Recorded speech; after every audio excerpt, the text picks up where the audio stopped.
Merci d'être là. En effet, c'est un peu original et je veux vraiment remercier mon ami président Nana d'être là avec nous et d'accepter de se prêter à ce jeu. Et il se trouve que le président, quoique président d'un pays anglophone au milieu d'une grande région qui est passablement francophone, a commencé sa vie professionnelle en France en tant qu'avocat pendant 3 ou 4 ans. Et il en a encore les marques puisqu'il parle un français parfait.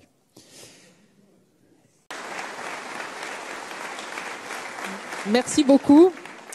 Monsieur le Président Nana Akufo-Addo, vous avez au moins 3 points communs avec Emmanuel Macron. Vous êtes président d'un grand pays, vous avez passé votre jeunesse en France et vous vous intéressez particulièrement aux diasporas de votre pays et vous les associez pour faire décoller le Ghana.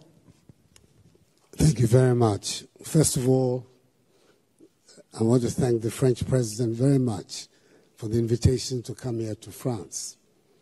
He was with us in Ghana nearly 2 years ago, November 2017. And it was a very historic visit because it was the first time a French president ever visited our country in the 62 years of our independence.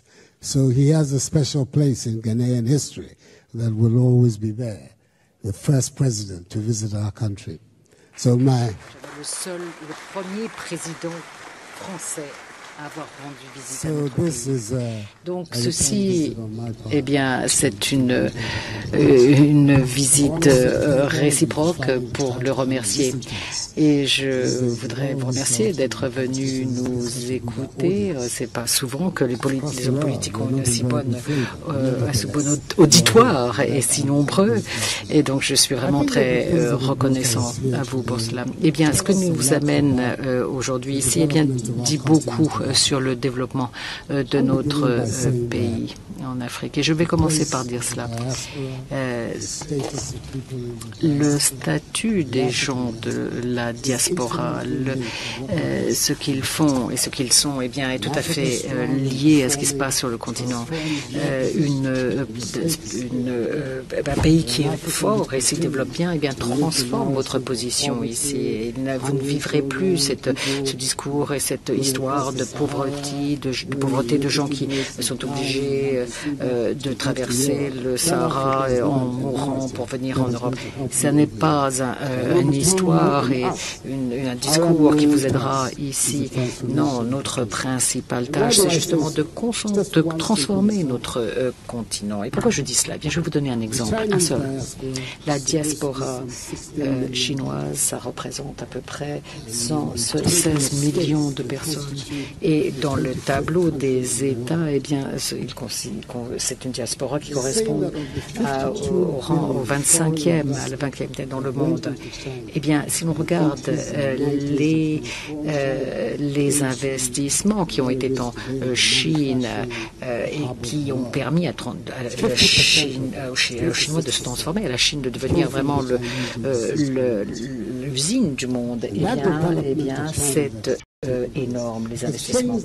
Et cela a changé le statut et la position des Chinois eh bien, dans le monde entier et de la diaspora chinoise aussi. Donc c'est quelque chose que nous prenons très au sérieux parce que justement c'est là le lien de transformation. Et c'est ce lien que je veux avoir avec la diaspora africaine. Comment vous impliquer dans le développement du continent? Et je voudrais changer cette histoire. Et eh bien, changeons ce discours, et nous ne pouvons le faire, il n'y a que nous qui puissions le faire. Eh bien, cette histoire que le Père Noël va venir pour développer le continent, il n'y a que nous qui pouvons développer notre continent. Il n'y a pas de Père Noël. Une fois que cette mentalité devient notre mentalité, à savoir que nous devons développer notre pays nous-mêmes, cela change le regard. Nos relations avec la France, avec l'Europe va changer. Là, notre relation avec l'Europe est totalement naturelle. Si vous regardez une carte, vous voyez bien que géographiquement même, il n'y a qu'un petit une bande d'eau qui nous sépare. Et si vous regardez l'histoire aussi, l'histoire entre l'Europe et l'Afrique, il y a une relation, une alliance naturelle, une relation qui doit être différente de celle que nous avons eue jusqu'à ce jour. Pourquoi je dis cela? Eh bien, cette relation a enrichi l'Europe, mais n'a pas enrichi l'Afrique. Donc nous avons changé cette dynamique. Et on ne peut le faire que en prenant nous-mêmes les mesures adéquates pour notre avenir. Donc, c'est la raison pour laquelle je mets l'accent justement sur cela. C'est pour ça que je suis tout à fait enthousiaste sur les possibilités que nous avons à l'avenir. Nous pouvons tous commencer à parler la même langue, la langue de la coopération, de la collaboration, mais avec des fins différents. Il ne peut pas être juste que ce continent aide les ressources les plus riches du monde et que ça soit le lieu des populations les plus pauvres du monde. Cela ne va pas et nous devons changer cette relation. Et il faut que nous nous occupions de nous et que nous dépendions de nous-mêmes. Et pour cela, ce qui est très important à reconnaître, c'est que nous avons les ressources, nous avons la population la plus jeune du monde, 25% de notre population est à moins de 19 ans, et donc c'est une force potentielle énorme. Et nous devons trouver les moyens d'éduquer cette population de jeunes et leur donner les compétences qui fassent que l'Afrique devienne vraiment emprunte le chemin d'une croissance économique très forte. Regardez l'Asie. Il est important d'avoir la bonne discipline et les bonnes mesures pour engager notre continent vers la croissance. Il y a des centaines de millions de Chinois et d'Indiens qui ont un énorme développement économique. Pourquoi est-ce que nous ne pourrons pas faire de même? Et ceux d'entre vous ici, vous pouvez faire et apporter une contribution considérable. Il est très important que nous le reconnaissions. Je ne dis pas qu'il faut tourner notre dos au monde, pas du tout. Nous sommes sur la même planète. Nous avons besoin d'associations et de partenariats avec des pays comme la France. Nous devons bénéficier, apprendre de la technologie, du savoir-faire qui existe ici. Et nous devons toujours en bénéficier, mais bien comprendre que c'est à nous aussi de développer notre relation avec l'Europe et le reste du monde. On ne doit pas être piégés dans un discours qui dit que nous sommes finalement dépendants des autres, des politiques des autres, des investissements des autres. Cela ne nous aidera pas. Monsieur le Président, ce que nous disons, c'est qu'il est temps de prendre notre destinée en main. Cela fait 60 ans depuis l'indépendance des pays d'Afrique. Et nous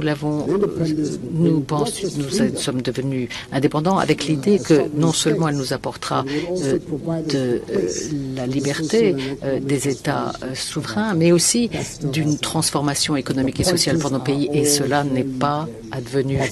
Donc, il y a plusieurs pays dans le continent qui ne seraient pas très heureux de ce que je dis. Et je dois dire que j'aurais des difficultés si je commençais à citer des pays. Mais en tout cas, il est important qu'il y ait un certain nombre de pays qui sont dans le bon chemin pour faire ce que nous avons à faire. Donc, merci de cette occasion qui m'est donnée de vous parler. Reconnaissons les responsabilités que nous avons, que chacun d'entre nous ont, nous les Africains chez nous, et au pays, mais vous ici. On peut faire beaucoup ensemble. Voilà ce que Nous avons voulu mettre en lumière le programme Young Leaders de la French African Foundation parce que ils sont venus en force, comme vous pouvez les constater. Voilà, vous pouvez vous lever.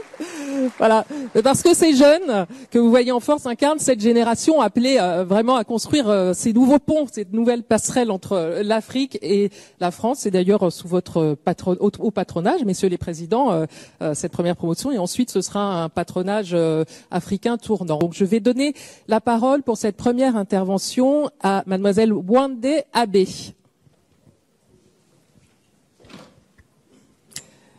Welcome. Thank you. Bonjour, Monsieur le Président Macron, Akraba, Président Akufo-Addo. Moi, je suis Wande Abe. Je viens du Nigeria, mais j'habite à Paris depuis 4 mois. Je travaille chez LVMH et avant, j'ai travaillé chez McKinsey plusieurs pays en Afrique, au Nigeria, au Kenya, à l'Afrique du Sud et au Ghana. Pardon, j'apprends le français maintenant, je ne parle pas très bien. Donc, je vais poser la question en anglais. First of all, thank you for the incredible honor and the opportunity to be here this afternoon and speak with you. I hope you'll indulge my two precise, very short questions. Vous aimerez mes deux questions très précises. Alors, Monsieur Macron, j'ai une question pour vous. L'Afrique, c'est intéressant, ça devient vraiment le chouchou de l'avenir. Il y a des perspectives d'investissement, en particulier dans les pays anglophones comme le Nigeria, qui ont eu des relations avec d'autres pays, les États-Unis, d'autres pays à l'Union européenne, et qui ont aussi des relations avec d'autres pays comme la Chine. Quel est l'intérêt et l'intérêt compétitif? Monsieur le Président Akufo-Addo, il y a beaucoup de monde de la diaspora d'aujourd'hui et qui réellement veulent contribuer à la construction de l'Afrique. Comment peut-on faire pour que ces personnes reviennent en Afrique? Je me souviens qu'il y avait des besoins d'investissement dans notre pays, dans l'infrastructure, l'éducation, la santé. De manière concrète, qu'est-ce que l'on peut faire pour soutenir ces personnes lorsqu'elles rentrent en Afrique?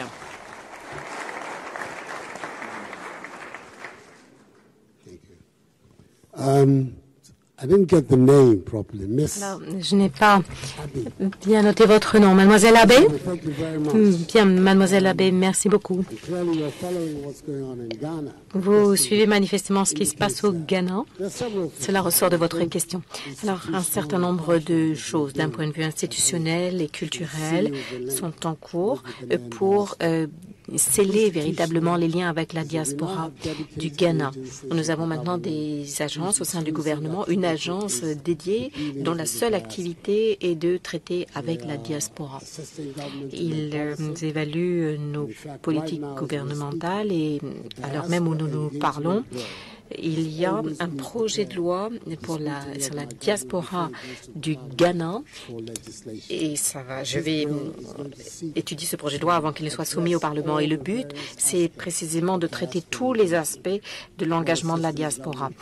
Quelle est l'assistance que peut fournir le gouvernement à ceux qui reviennent au Ghana, quid des investissements directs, tels qu'on les appelle, et comment impliquer également l'État et la communauté ghanéenne à l'étranger. Alors, l'étape suivante, c'est le gouvernement lui-même. Pour la première fois, un nombre significatif de membres de la diaspora participent au gouvernement ghanéen actuel. Nous avons 16-17 personnes qui proviennent de la diaspora ghanéenne qui travaillent maintenant au sein de notre administration depuis que j'ai pris mes fonctions il y a 2 ans. Et troisièmement, nous avons également identifié un certain nombre de domaines politiques qui peuvent aider. Notamment, quand on revient de l'étranger, bien souvent, on doit payer des taxes exorbitantes sur les biens qui sont apportés. Donc, nous travaillons à tout cela, à supprimer notamment les taxes sur les véhicules que rapportent ces personnes avec elles. Et puis, il y a les liens culturels. Alors, tous les 2 ans, nous avons ce sommet Retour à la maison. Le 2e de mon mandat vient d'avoir eu lieu.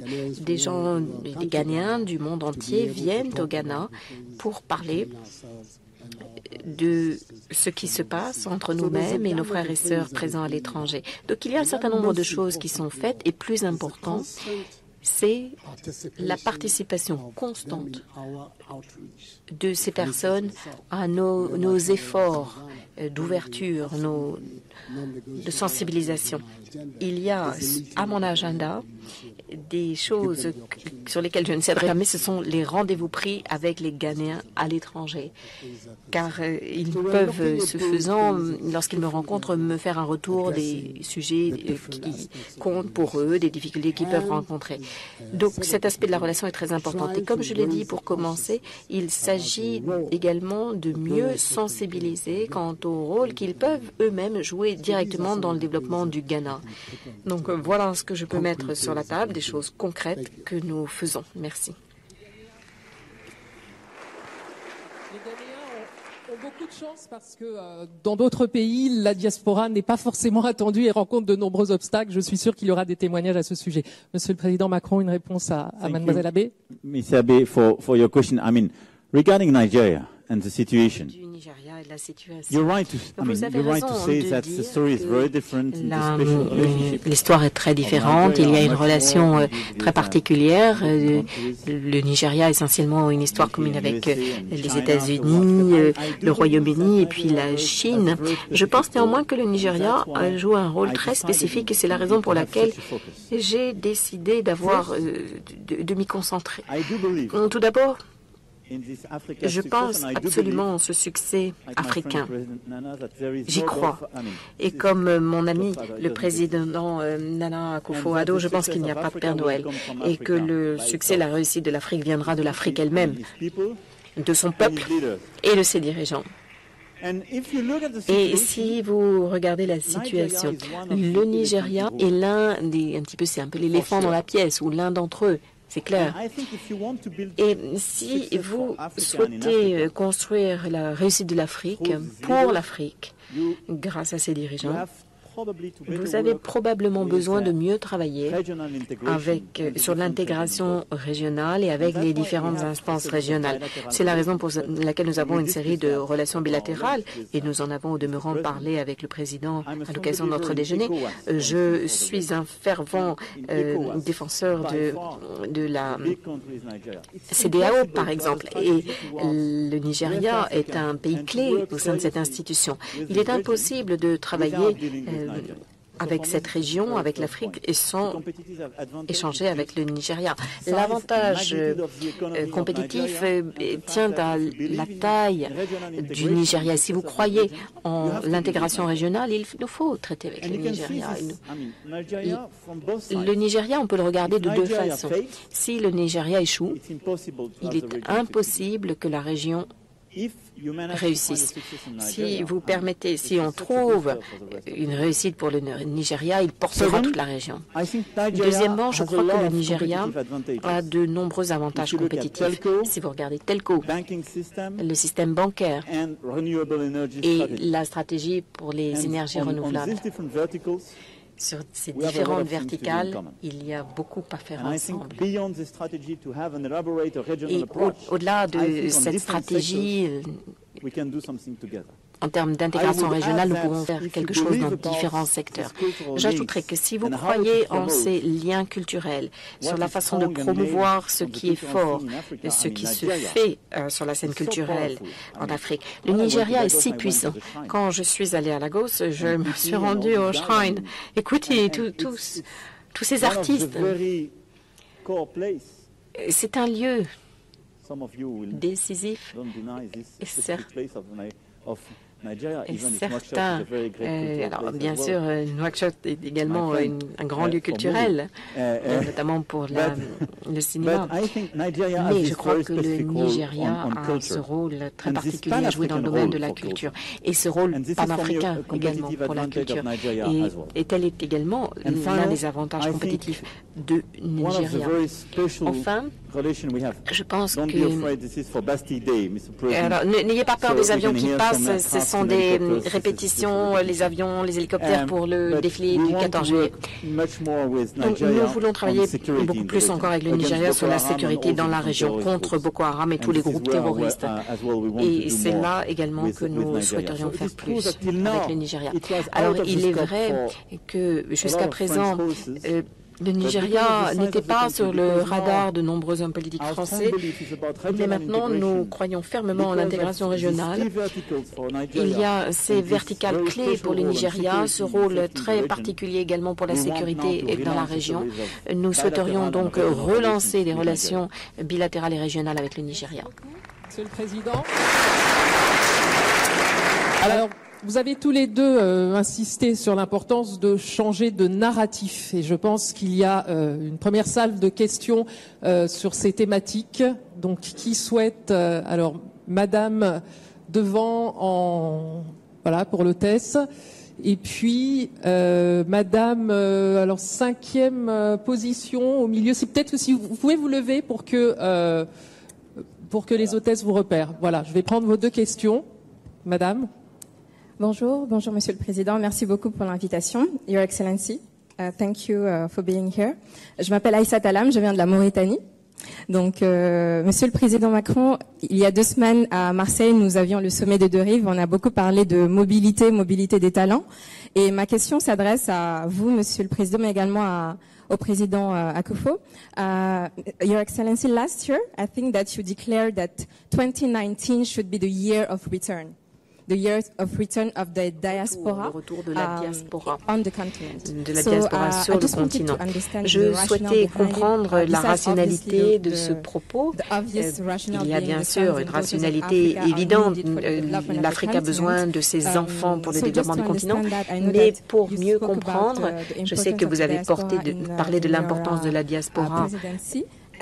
Au sein de votre présidence, nous avons écouté aussi ce message vibrant sur les médias sociaux. Je ne suis pas ghanéenne, mais j'ai entendu.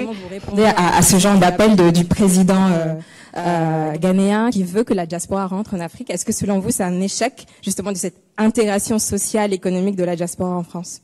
Merci. Alors, une deuxième question et ensuite vous répondrez. Monsieur le Président Macron, Mr. President Akufo-Addo. La question que je me pose, c'est qu'est-ce que vous allez faire que vos prédécesseurs n'ont pas fait pour relancer cette dynamique et pour faire en sorte que les Africains qui sont ici et qui sont fiers d'être à la fois français et africains retrouvent la fierté d'être franco-africains. Merci.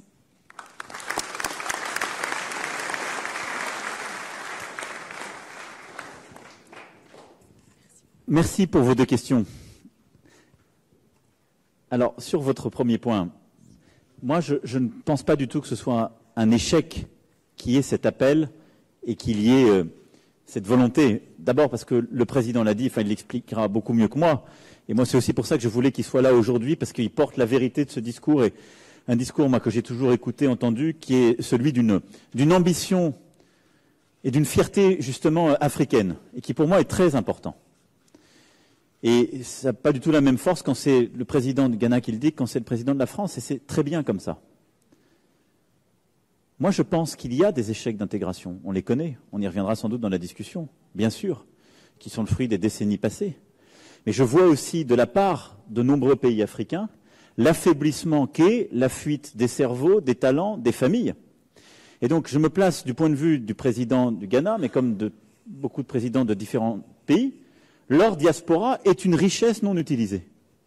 Parce que ce sont des femmes et des hommes qui ont été se former, ont accumulé une expérience à travers le monde, une connaissance, et ils se disent, s'ils reviennent la donner au pays, en tout cas lui apporter cette part, ça peut être un booster formidable. Donc, je dirais, il peut y avoir des gens qui répondent à cet appel en disant, moi je suis mal dans l'endroit où j'ai atterri, que ce soit en France ou ailleurs, et j'y retourne. À ce moment-là, c'est un échec. Mais il y a aussi des gens qui peuvent être très bien là où ils sont et qui peuvent se dire « j'ai envie, dans une nouvelle partie de ma vie, de retrouver mes racines ou d'aller refaire une partie de ma vie en Afrique ». Et ça, je trouve ça formidablement bien. Au fond, moi, ce qui m'importe, on reviendra sans doute beaucoup sur le sujet des mobilités ou des migrations, c'est que ce soit choisi et pas subi. C'est ça la clé. Et Notre monde sera de plus en plus fait de mobilité. Les mobilités qu'on doit combattre, ce sont les mobilités subies. Ce sont les mobilités de la misère, ce sont les routes de la mort, des trafics ou du ressentiment. Mais qu'il y ait des femmes et des hommes qui aient passé des années, des décennies, dans des pays d'Europe, des États-Unis ou d'ailleurs, et qui à un moment se disent ça a du sens pour moi, de la force pour moi, peut-être des opportunités nouvelles de retourner dans mon pays d'origine ou celui de mes parents, moi je trouve ça formidable. Je trouve que c'est formidable aussi, et c'est le lien avec la deuxième question, parce que nous avons destin lié. Il y a une chose qu'on ne peut pas enlever à la France et l'Europe, et qui nous différencie très profondément des États-Unis ou de la Chine. C'est que si l'Afrique échoue, l'Europe ne peut pas réussir. Il suffit de regarder la carte du monde. Ce n'est pas possible. Parce que si l'Afrique échoue, tous ceux qui ne réussissent pas dans leur pays ou sur le continent africain viendront dans le continent européen. On aura à ce moment-là des tensions, on va rentrer dans des folies géopolitiques complètes, que parfois certains essaient déjà de nous faire vivre.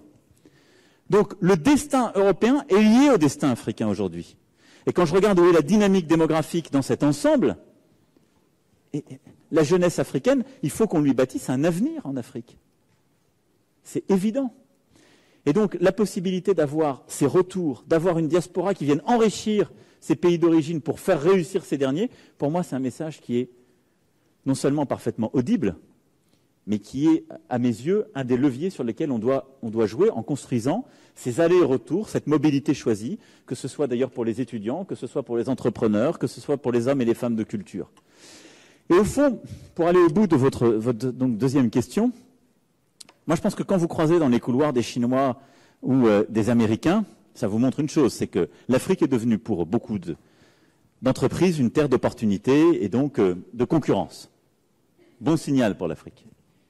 Deuxième chose, je pense que vous avez toujours un argument à faire valoir.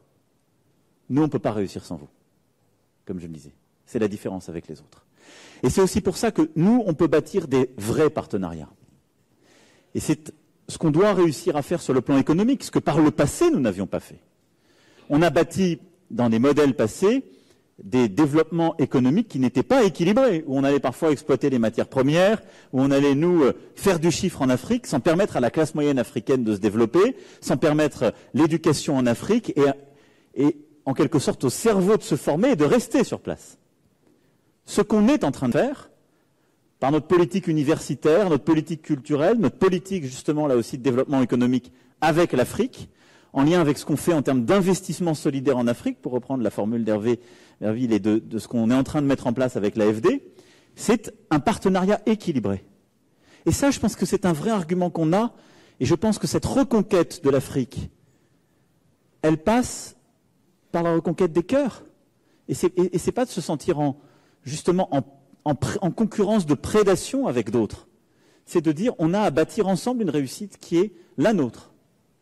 Et donc d'être dans un partenariat beaucoup plus respectueux et équilibré, où chacun trouve sa part, et où donc on aide à former, c'est ce qu'on évoquait tout à l'heure ensemble, à développer l'entrepreneuriat dans le pays africain, un écosystème, à avoir des investissements qui sont beaucoup plus équilibrés. Ça, c'est, moi, la stratégie que je veux qu'on conduise, c'est celle-ci. C'est tout à fait vrai que quand je regarde les 15 dernières années, la France et l'Europe ont décroché. Et la France plus particulièrement d'autres, parce qu'on avait une position historique.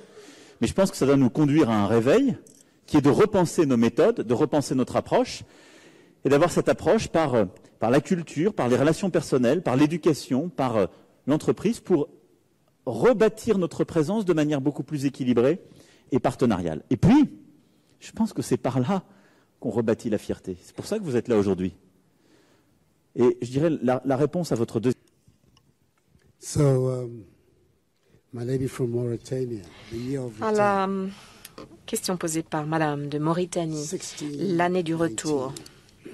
400 years ago this year was when the first 790, African slaves were brought 719. in chains to Virginia.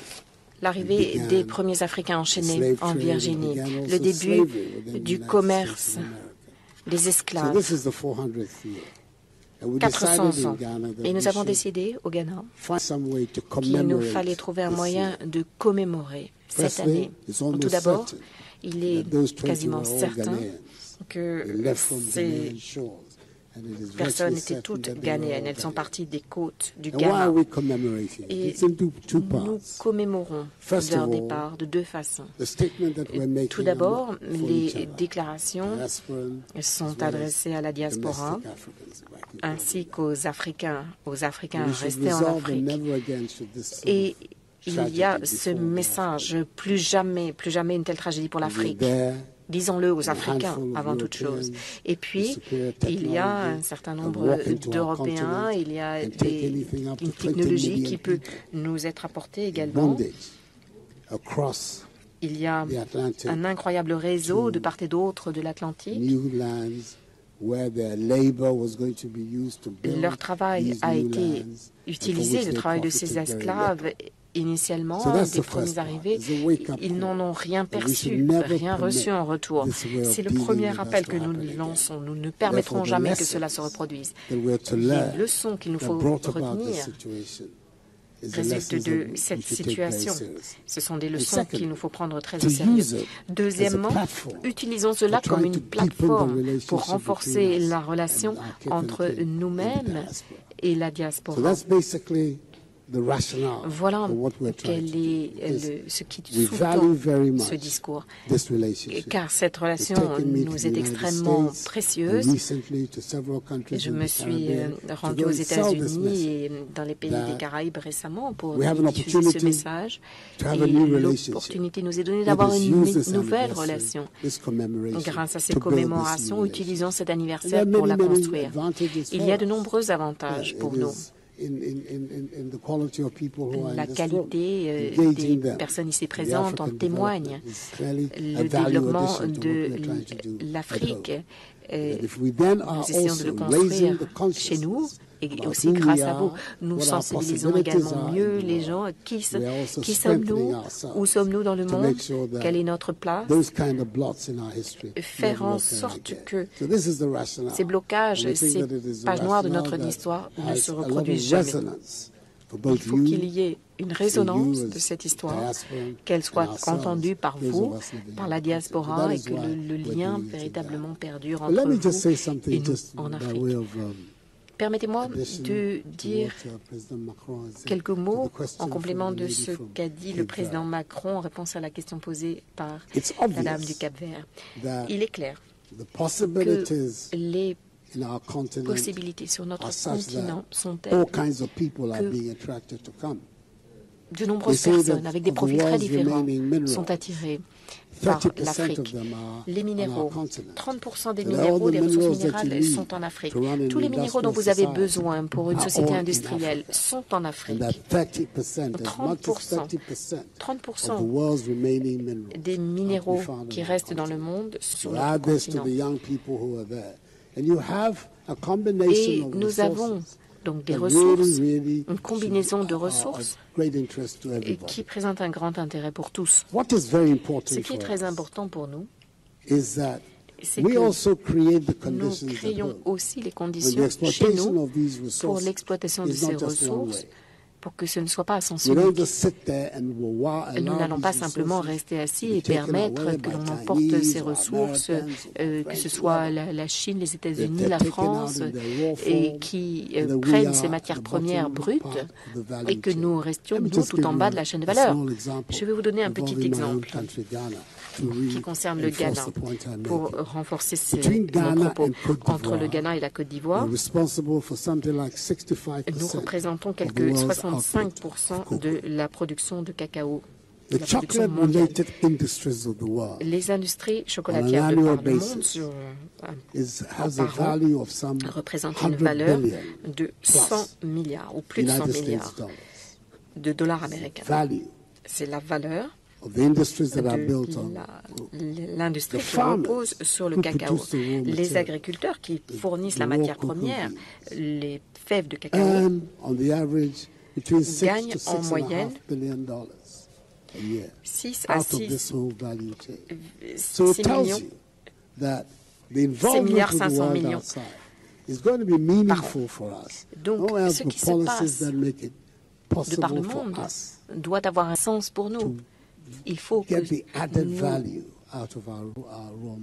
recevions une grande part de la valeur ajoutée de nos matières premières. Et c'est pour ça qu'il faut que le cacao soit transformé en chocolat au Ghana. Il faut que nous ayons les compétences, il faut que nous ayons les capacités. Vous imaginez bien quelle différence cela ferait pour nos agriculteurs, les revenus pour notre nation et le potentiel qui en résulterait en termes de revenus pour le développement de notre pays. Donc, le président Macron, bien entendu, souhaiterait savoir ce qui peut revenir à la France, quelle part de cette industrie. Et c'est son rôle en tant que président français, et chacun le sait. Mais notre devoir est de faire en sorte que, peu importe avec qui nous travaillons, l'engagement soit beaucoup plus profitable pour le Ghana qu'il ne l'a été par le passé. Et ça, tout dépend du type de politique et du type de mesures que nous mettons en place pour protéger nos ressources et notre avenir. Merci. Merci beaucoup. Thank you very much, Mr. President. Merci beaucoup, Monsieur le Président. Merci. Le président Macron évoquait tout à l'heure la culture comme un levier très important pour changer le narratif, d'où la saison Africa 2020 qui est importante pour faire bouger les lignes et changer les perceptions autour de l'Afrique. Et je pense qu'on est tous conscients ici qu'il y a beaucoup de boulot. Je vous donne juste un exemple. Quand mon fils au CP explique à un de ses copains qu'il va partir en vacances dans son autre pays, le Cameroun, la réponse de son copain, c'est ah là là, pas de chance, mon père dit que l'Afrique c'est nul. Donc voilà, nous partons de là. Donc beaucoup d'attentes autour de cette saison culturelle. Qui souhaite poser des questions? Alors, nous allons... beaucoup de mains se lèvent. Madame en chemise rayée, voilà, ici. Et puis ensuite, mademoiselle en jaune. Bonjour, messieurs les présidents, monsieur le président Akufo, monsieur le président Emmanuel Macron. Vous avez parlé d'histoire. Alors moi, je m'appelle Aïssata Seck. Je suis maire adjointe à Bondy en charge des politiques mémorielles. Je travaille également avec Jean-Marc Ayrault sur la préfiguration de la future fondation Mémoire de l'esclavage, des traites et de leurs abolitions. Vous en avez longuement parlé lors de votre discours le 10 mai. Et j'ai été porteuse du dossier sur la naturalisation des tirailleurs sénégalais en 2017 par le président de la République. Donc voilà, aujourd'hui je voulais vous parler d'une chose qui nous touche, un certain nombre de personnalités, mais pas que. J'ose espérer que vos conseillers vous ont transmis la tribune qui est parue dans Le Monde cette semaine sur le 75e anniversaire du débarquement de Provence oubliée.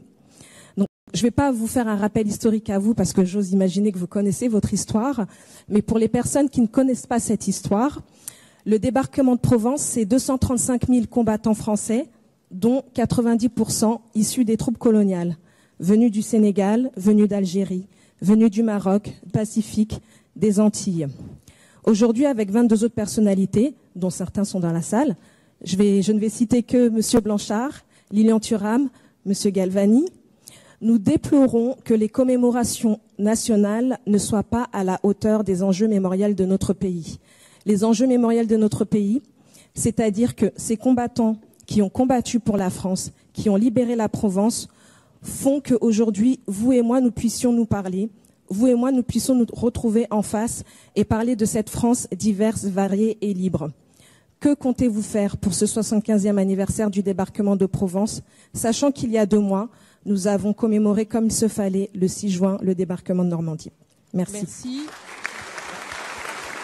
Madame en jaune. Bonjour, je me présente Gloria Fataki, Monsieur les Présidents, Monsieur Macron, and Your Excellence Akufo. Donc je suis membre du secrétariat général du Youth 7, donc c'est le groupe d'engagement des jeunes du G7 et également ancienne VIE, donc volontariat international en entreprise. On a beaucoup parlé en fait des jeunes de la diaspora qui souhaitent rentrer en Afrique pour œuvrer pour l'Afrique. Et j'aimerais savoir pour ceux qui souhaitent rester, quelles sont les mesures qui sont prises par rapport aux discriminations qui peuvent avoir lieu au sein de leurs entreprises, au sein de différentes administrations. Quelles sont les mesures que vous comptez prendre pour ces jeunes-là qui souhaitent rester et qui souhaitent évoluer en France et avoir des carrières, des vraies évolutions et non des plafonds de verre. Aujourd'hui, là, nous avons dans la salle Madame Elisabeth Moreno, donc qui est VP Afrique de HP. C'est un exemple pour nous et il y a plein d'autres femmes qui sont des exemples pour nous dans cette salle. Mais la question est comment on évolue dans ce monde, enfin dans ce pays, parce que parfois j'ai pensé à quitter la France. Donc j'aimerais bien y rester. Donc quelles sont les solutions pour nous? Merci. Merci beaucoup. Monsieur le Président Akufo-Addo, est-ce que la diaspora ghanéenne, qui est très nombreuse aux États-Unis, en Angleterre, est confrontée également à ce plafond de verre qui parfois, vu de France, paraît très français? Est-ce qu'ils vous font part de difficultés particulières? No, but they make more or less the same complaints. I mean, when one meets them about access, about opportunity. Ils ont des difficultés en ce qui concerne les opportunités, l'accès et la structure des sociétés occidentales. Eh bien, sont quand même toutes sur le même modèle. Je n'ai pas l'impression qu'il y ait un cas particulier pour la France. On va continuer, on va revenir évidemment. Alors je vais être très concrète. Il reste 5 petites minutes, donc la moitié de la salle va me détester et j'assume. Je voudrais juste terminer sur la question monétaire comme outil de croissance en Afrique. Monsieur le Président Akufo-Addo, quid de cette monnaie unique dans la région CEDEAO? On en est où? On parlait d'horizon 2020. Est-ce que ça pourra être respecté?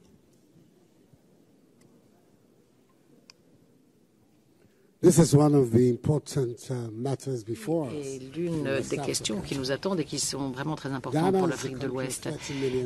On est un pays de 30 millions d'habitants et nous sommes au centre d'une région qui a 350 millions d'habitants. Et évidemment, pour organiser des échanges économiques et commerciaux au sein de 350 millions d'habitants, eh bien, c'est merveilleux parce que ça a un potentiel bien meilleur et bien supérieur de progrès. Et si on regarde le projet européen, eh bien, est un exemple des temps modernes de ce que je raconte. Oui, il y a des défis, des difficultés dans ce projet européen, mais je pense que c'est un modèle que l'on doit suivre. Le développement de l'Europe au cours des 40 dernières années, eh bien, a eu un impact énorme sur le niveau de vie des Européens. Alors, l'un des piliers essentiels de ce projet a été la monnaie unique. Et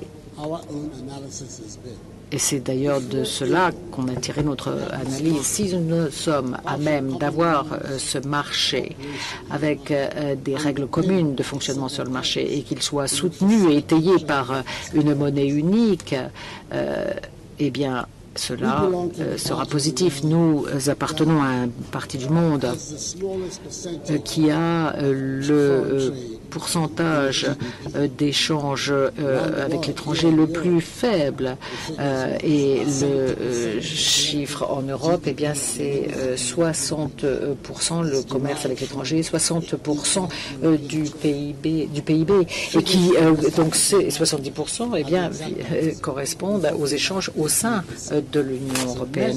En Afrique, eh bien, c'est 15%.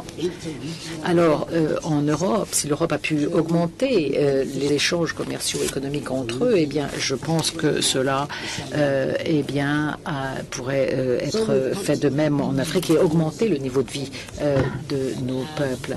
Et pour cela, eh bien, un bon moyen, c'est d'avoir une monnaie unique.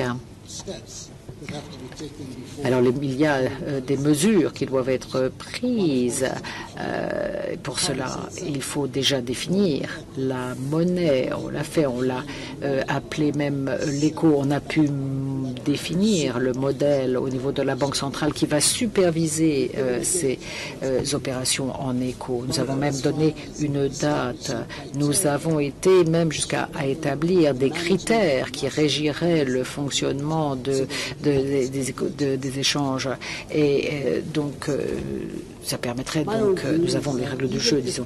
Et puis, à mon avis, eh bien, même à la date que nous avons choisie, pas tous les 15 membres de ECOWAS sera prêts pour ce changement. Eh bien, ceux qui sont prêts pourront commencer. Je pense à 2 ou 3 pays en Afrique de l'Ouest qui, d'ici 2020, sont prêts à commencer et pourraient, eh bien, créer une situation qui pourrait être ensuite rejointe par d'autres qui ont les critères de convergence. Alors, oui, le Ghana pense qu'il est essentiel que nous ayons cette monnaie unique. Deuxièmement, nous reconnaissons la possibilité d'une intégration progressive dans cette union. Et puis, 8 des 15 pays d'Afrique de l'Ouest appartiennent à la zone franche du franc CFA.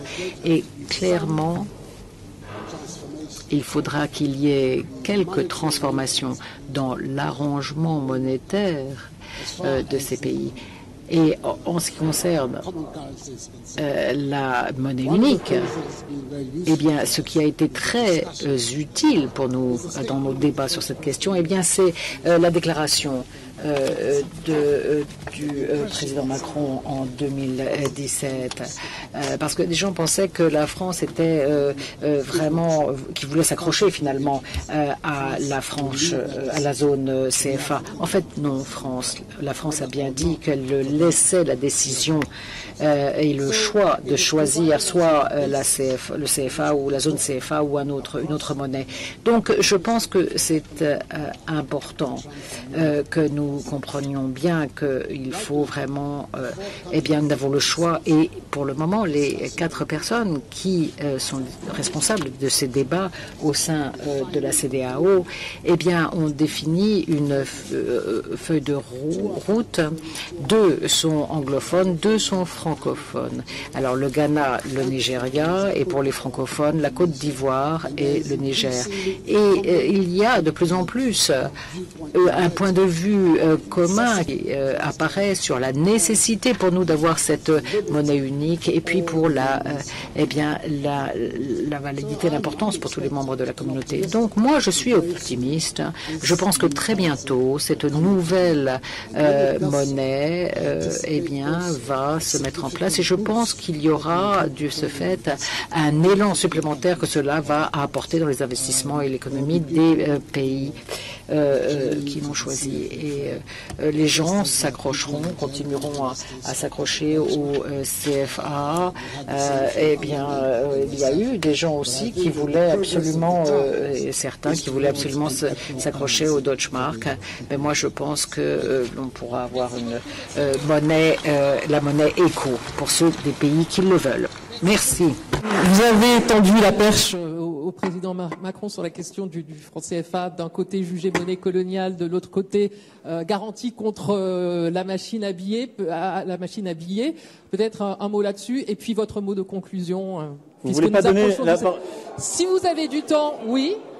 Moi, on m'a dit de prenez juste 2 questions là, sinon vous allez avoir une émeute à gauche, et je réponds à ça en même temps. Donc, mesdames à gauche, là, si l'hôtesse peut... Voilà.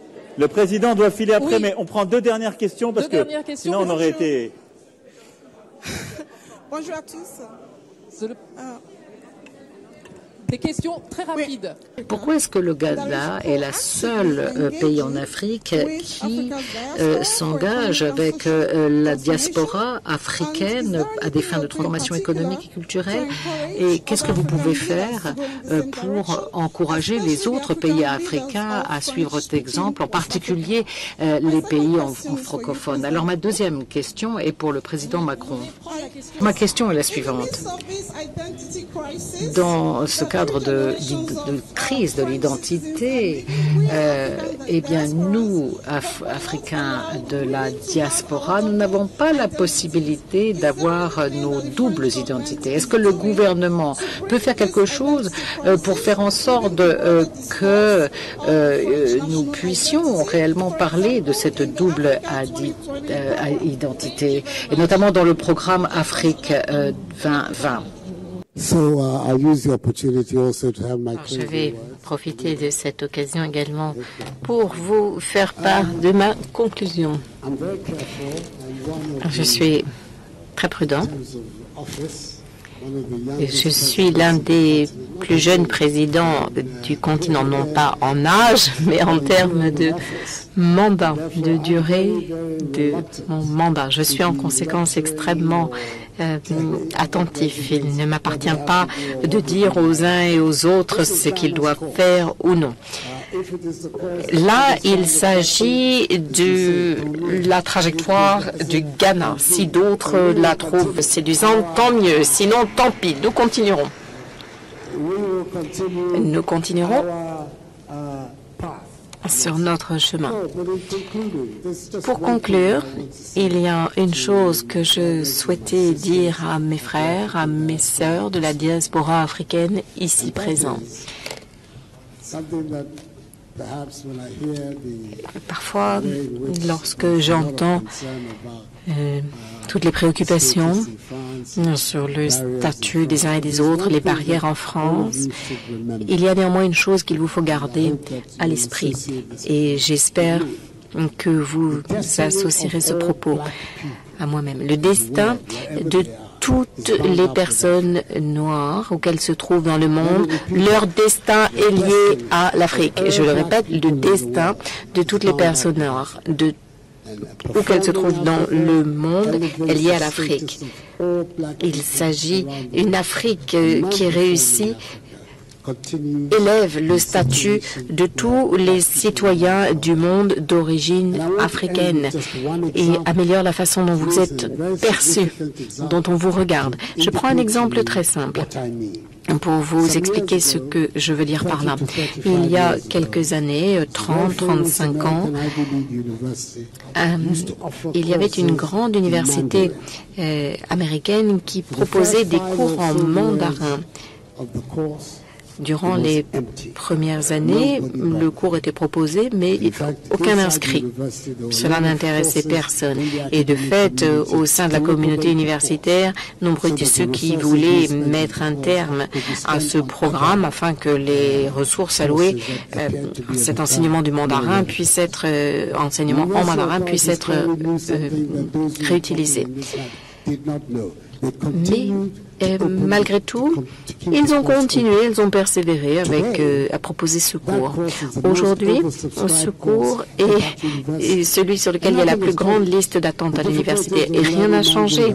Ce n'est pas plus simple que par le passé d'apprendre le mandarin. Les programmes proposés n'ont pas changé, mais une chose a changé, c'est la position et le statut de la Chine. Chacun reconnaît maintenant qu'il faut traiter avec la Chine. Donc, il se précipite pour s'inscrire à ce cours de mandarin. Et ce que je vous dis, c'est lorsque le statut de l'Afrique aura changé, et votre situation changera également en France. Merci. Merci beaucoup. Et je suis désolée. Pardon d'avoir à partir. Je ne peux rester plus longtemps. Il faut que je poursuive ma route. Merci beaucoup. Président Macron. Je vous remercie vivement pour l'accueil et pour l'invitation à participer dans ce forum. Ça m'a beaucoup appris et je suis très reconnaissant de ce que vous avez fait pour ça. Merci beaucoup. Merci, Président. Je voulais je vais répondre par courtoisie sur le franc, sur la zone CFA, parce que le président a eu l'amitié de citer le discours de Ouagadougou pour dire très clairement, moi j'ai dit, moi je suis attaché à une chose, à ce qu'il y ait un succès pour l'intégration régionale CEDEAO. donc la zone dite ECOWAS. Et donc ça veut dire qu'il n'y a pas de tabou. Et donc le franc CFA, il a existé, il existe, il y a une utilité, mais il ne faut pas qu'il y ait de tabou. Et donc c'est un sujet qu'on doit pouvoir ouvrir et qu'on a décidé d'ouvrir ensemble avec nos partenaires africains de manière apaisée, sans culte du symbole et sans, si je puis dire, ni tabou ni totem. Et donc on fera tout ce qui est utile. On doit garder la part de stabilité que ça apporte, mais on doit permettre à toute la région de s'intégrer pleinement dans un espace monétaire intégré, comme l'a dit le président du Ghana à l'instant. Ça, c'est le premier point. Le deuxième, et je finirai là-dessus, c'est en référence avec votre question. Je sais qu'il y a beaucoup de frustration et donc on poursuivra ce dialogue. Rassurez-vous. Et ne me reprochez pas de devoir l'interrompre pour raccompagner notre ami, parce que, comme vous l'avez dit, c'est aussi la première fois qu'on a un tel dialogue. Et je pense que c'était important. Mais il y a d'autres étapes devant nous. La première, c'est la saison Africa 2020 dont on a parlé, où vous allez avoir un rôle essentiel. La deuxième, c'est le sommet Afrique-France, qui aura lieu à Bordeaux du 4 au 6 juin 2020 et qui sera là aussi un sommet profondément innovant dans la manière qu'on a de le faire. La troisième, c'est dans les pratiques qui sont les nôtres au quotidien, en France comme à l'étranger. Tout ce qu'on s'est dit aujourd'hui, ce sont des actions qu'on doit prendre. Et c'est ce qu'on continuera de faire aussi, comme on a commencé à le faire avec la secrétaire générale de l'OIF, que je remercie pour sa présence très sincèrement, chère Louise. Merci aussi parce que vous portez un visage de cette Afrique qu'on pense anglophone, mais qui est pour moitié francophone, qu'est le Rwanda, et dont vous portez aussi l'ambition linguistique partout sur le continent. Merci d'avoir été avec nous. Et donc, mes amis, pour finir, ce pivot vers l'Afrique auquel je crois, c'est aussi celui sur lequel je veux vous engager. Ce qu'a dit le président est très important. La réussite du continent africain, ce sera aussi la vôtre. Et elle changera le regard, la vie de tous les binationaux, de tous les Françaises et de tous les Français d'origine africaine et tous les Africains vivant à travers le monde. Mais je sais aussi une chose, c'est que la capacité de la France à changer son action, son regard sur l'Afrique, elle passe par vous. Votre implication, votre capacité à nous aider à le faire, à convaincre toutes les Françaises et tous les Français du fait que c'est indispensable, mais aussi à convaincre dans notre pays en expliquant combien c'est important, parce que l'Afrique fait partie non seulement de l'histoire de la France, mais de la France d'aujourd'hui. Parce que la géographie est ainsi faite, mais parce que notre peuple est ainsi fait. Et parce qu'on ne peut pas être fier de la diaspora quand ils réussissent au rugby, au foot, dans je ne sais quelle discipline, au cinéma ou ailleurs, et considérer que c'est une menace ou quelque chose de lointain quand on en parle plus largement. Et donc je pense que cette réussite, c'est une part du destin partagé. Le destin français se joue dans et par l'Afrique aussi, et il se joue dans et par la réussite de ces diasporas et de votre présence aujourd'hui. Et cette avant-garde que vous êtes, j'en ai besoin pour réussir ce qu'on veut faire en Afrique, mais réussir ce qu'on veut faire pour nous-mêmes. Et donc je compte sur vous, c'est pour ça aussi, croyez-le, qu'on se reverra. Merci beaucoup, messieurs les présidents. Je vais vous demander de rester. Merci au président d'avoir pris 2 heures de son temps pour être avec nous. Merci beaucoup, merci. Je vais laisser le président Macron raccompagner son homologue. Je vais vous demander de rester assis pendant ce temps. Merci infiniment. Merci.